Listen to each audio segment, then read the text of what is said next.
Hello everyone, welcome to kitchen and much more. आता श्रावण महिना सुरू झालेला आहे. श्रावणी सोमवारच्या पवित्र दिवशी उपवासासाठी बनवूया अशी खमंग, मोकळी आणि अगदी चविष्ट अशी साबुदाण्याची खिचडी. पाहताच तोंडाला पाणी सुटेल अशी ही साबुदाण्याची चविष्ट खिचडी अगदी सोप्या पद्धतीनं आपण बनवणार आहोत. साबुदाण्याची खिचडी करायचं म्हटलं की सर्वात पहिलं आणि महत्त्वाचं काम म्हणजे साबुदाणा भिजत घालणं. सर्वप्रथम 2 वाटी साबुदाणा रात्री स्वच्छ पाण्याने 2 ते 3 वेळा धुवून घेतला आणि त्यातील पाणी मी पूर्णपणे निथळून काढलं.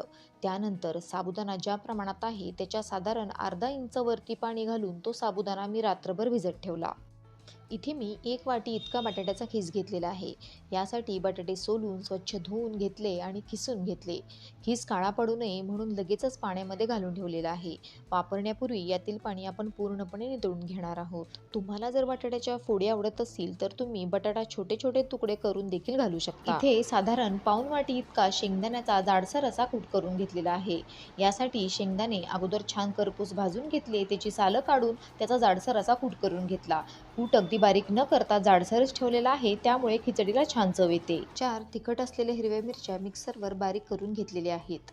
तुम्हाला तिखट कमी जास्त आवडत असेल तर मिरचीचे प्रमाण आवडीनुसार कमी अधिक करू शकता किंवा मिरची कुटून न घेता तुकडे करूनही घालू शकता. खिचडीसाठीची सगळी पूर्वतयारी झाली की आता आपण खिचडी तयार करायला घेऊ. यासाठी इथे कढई चांगली गरम करून घेतली आणि त्याच्यामध्ये साधारण 3 टेबलस्पून इतकं तेल घालून घ्यायचं.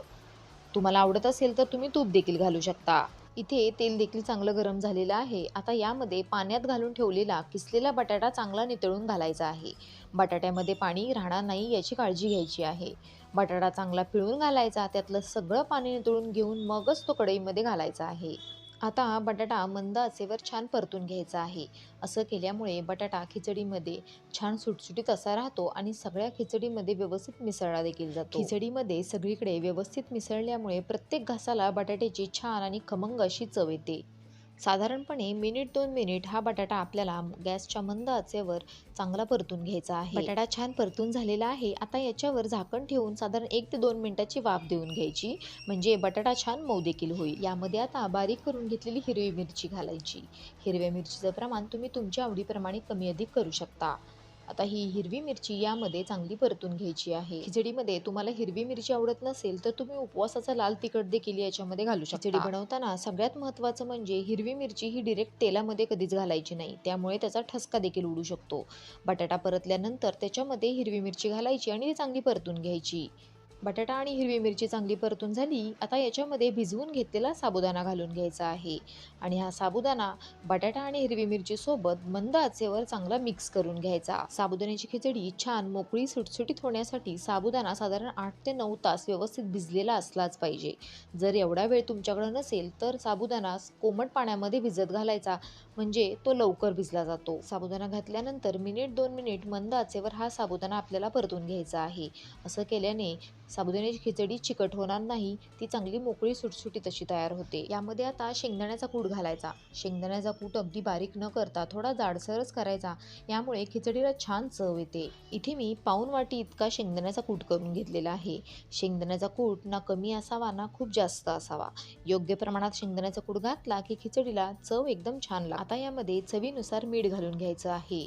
मीठ घातल्यानंतर हे परत एकदा व्यवस्थित मिक्स करून घ्यायचं. कढईमधील सर्व मिश्रण छान गरम झालेलं आहे आणि सगळं चांगलं मिक्स करून आता याच्यावर झाकण ठेवून द्यायचं आणि मध्यम गॅसवर याची वाफ काढून घ्यायची. साधारण 4 ते 5 मिनिटाची मध्यम गॅसवर वाफ काढून घेतलेली आहे. असं केल्यानं काय होतं, साबुदाणा आतून देखील पूर्णपणे शिजला जातो. काही जणांचा असा गैरसमज असतो की खिचडीला वाफ दिल्यामुळे खिचडी चिकट होते, पण असं अजिबात होत नाही. साबुदाणा व्यवस्थित भिजलेला असेल ना तर खिचडी अजिबात चिकट होत नाही. परत एकदा आपण या खिचडीला वाफ देऊन घेणार आहोत.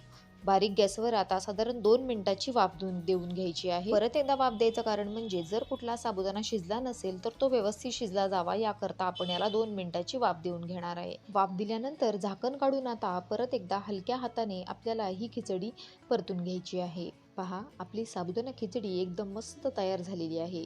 खिचडी छान मोकळी सुटसुटीत देखील झालेली आहे. घरात लहान मुलं असतील आणि बटाटा तुकडे करून घातला तर बऱ्याचदा मुलं बटाटा बाजूला काढतात.